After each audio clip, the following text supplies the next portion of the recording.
Sehingga sampai dalam satu riwayat itu dikatakan dalam satu hadis, doanya orang tua untuk anaknya itu seperti doanya Nabi untuk umatnya. Maka hati-hati itu jadi ayah jadi ibu itu. Doa-doa kamu itu sangat bernilai. Tapi bagaimana kita mungkin berdoa kalau kita tidak tahu nilai apa yang kita minta itu? Kalau orang itu tahu nilainya anak hafid Quran, bahwa nanti akan memberikan syafaat pada hari kiamat kepada keluarganya. Kalau dia membaca Quran, ayahnya dapat pahala, ibunya dapat pahala. Sampai diceritakan para ulama itu ada orang tuh banyak dosanya, mati, disiksa di kuburnya. Anaknya waktu itu masih kecil, anaknya agak besar, terus pergi ke masjid mulai belajar Bismillahirrahmanirrahim. Langsung Allah mengatakan kepada malaikat yang bagian nyiksa di kubur itu, hentikan. Anaknya di dunia membaca kalamku, kok ayahnya dikubur disiksa? Tidak. Jangan disiksa lagi. Maka semulaikan Allah SWT, kalau kita tahu nilainya anak belajar agama, anak jadi orang yang soleh, ini betul-betul tahu, pasti kita ini akan merengek-rengek doa kepada Allah. Dan itu anak itu kalau soleh semulaikan, biasanya akan menurunkan keturunan orang yang soleh, terus berantai-rantai sampai kiamat. Kalau tidak keturunannya ya ilmunya akan berantai-rantai, bersambung-sambung, manfaatnya sampai kiamat dan kita dapat pahalanya terus.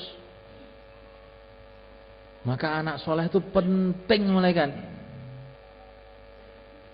Dan kalau anak kita itu soleh, kita jangan khawatir apa-apa. Sayyidina Umar bin Abdul Aziz, ini khalifah pada tahun 100 Hijrah. Ini cucunya Sayyidina Umar bin Khattab, yang amalannya itu mirip dengan Sayyidina Umar bin Khattab. Ketika beliau mau wafat, itu anak-anaknya kecil-kecil di sampingnya. Anaknya itu pakaiannya itu sederhana-sederhana, tambal-tambal, saking miskinnya. Padahal beliau ini khalifah, presidennya waktu itu, rajanya pada waktu itu. Sehingga family-familinya itu datang kepada Sayyidina Umar. Ya Amirul Mukminin, ini anak-anak kamu kayak begini ini. Ini saya punya harta halal 100%. Saya berikan kepada kamu.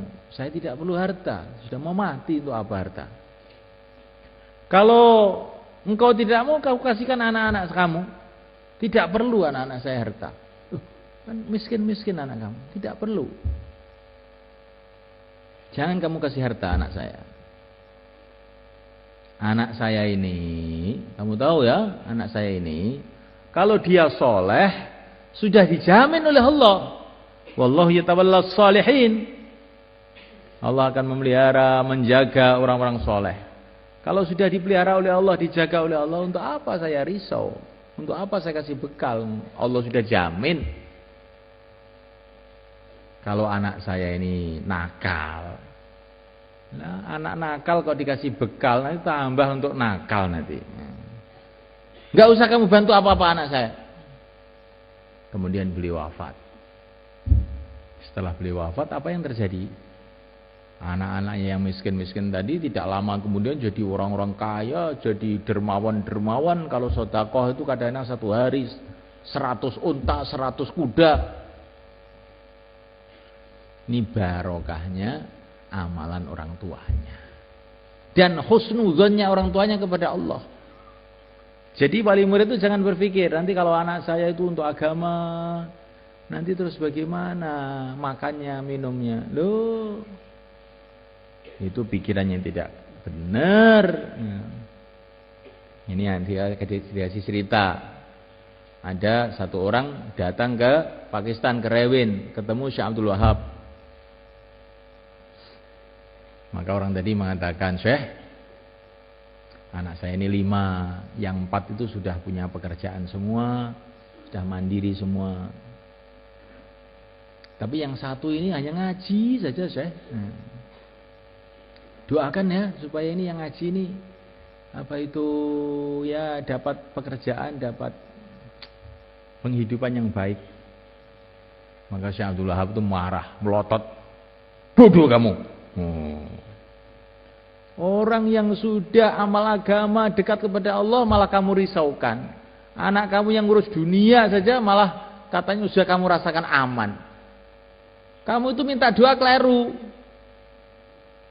Mestinya kamu itu yang 4 ini belum amal nih, Syekh. Kamu doakan dia dapat hidayat begitu, bukan yang sudah amal malah kamu risaukan, yang tidak amal malah tidak kamu risaukan. Ini orang kualik ndasmu.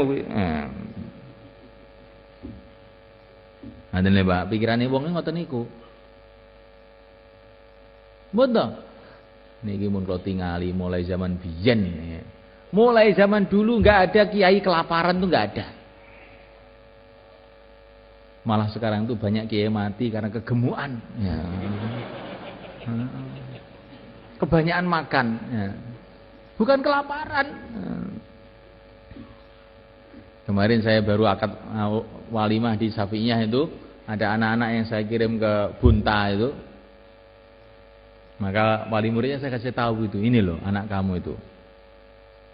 Ngaji aja di sana. Sekarang di sana dipanggil kiai. Coba kamu taruh di Ngawi itu, rumahnya Ngawi itu. Nanti kan nggak jadi apa-apa itu. Di sana jadi punya pesantren, dipanggil ustadz, dipanggil kiai, orang menghormati dia. Gara-gara agama. Gak usah kamu pikirkan makanannya. Sampai sekarang itu juga masih makan terus anak kamu. Gemuk lagi ini sekarang.